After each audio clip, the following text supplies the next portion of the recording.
اعوذ باللہ من الشیطان الرجیم بسم اللہ الرحمن الرحیم۔ سورہ بقرہ۔ سورہ فاتحہ میں انسان کی طرف سے سیدھا راستہ دکھانے کی دعا کی گئی تھی۔ اب سورہ بقرہ کی آیات نمبر 2 تا 5 میں اس دعا کا جواب ہے کہ یہ قرآن ایسی کتاب ہے جو دنیا کے تمام انسانوں کو سیدھا راستہ دکھانے کے لیے نازل کی گئی ہے، لیکن اس سے فائدہ وہی لوگ اٹھائیں گے جو اس پر ایمان لائیں گے اور اس کے احکام پر عمل کریں گے۔ سب سے پہلی اور ضروری شرط ایمان بالغیب ہے، یعنی اللہ، اس کے فرشتوں، تمام رسولوں، وحی، کتابوں وغیرہ پر ایمان، کہ ایمان کے بغیر دنیا کی نعمتیں تو حاصل ہو سکتی ہیں لیکن آخرت کے حوالے سے نہ کوئی عمل مقبول ہے اور نہ ہدایت ممکن ہے۔ مومنین کی 6 خصوصیات کا ذکر۔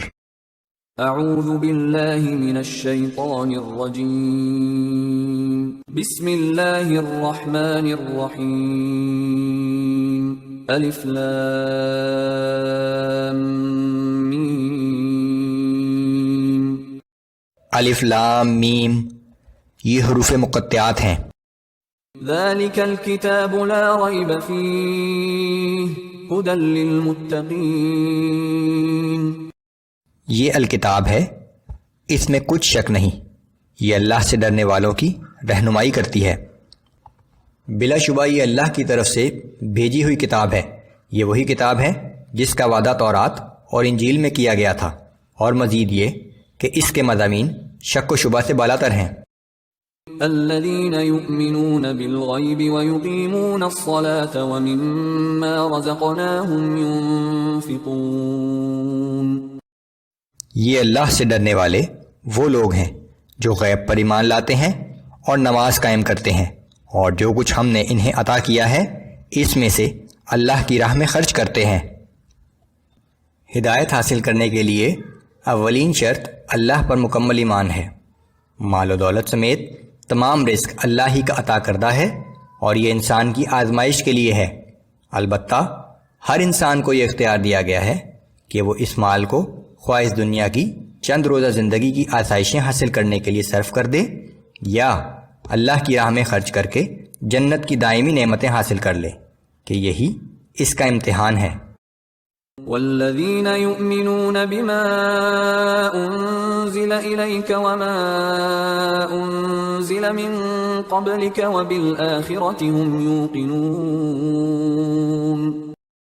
اور یہ لوگ جو کچھ آپ پر نازل کیا گیا اور جو آپ سے پہلے نازل کیا گیا سب پر ایمان رکھتے ہیں، اور آخرت پر بھی پختہ یقین رکھتے ہیں، کہ ہر لمحہ دل میں یہ خوف رہے کہ ہر انسان کی طرح ایک دن مجھے بھی اللہ کے سامنے پیش ہونا ہے، جہاں میری بقایا زندگی کی مستقل رہائش گاہ کے بارے میں فیصلہ ہوگا، نعمتوں سے بھری جنت یا جہنم کی بھڑکتی ہوئی آگ۔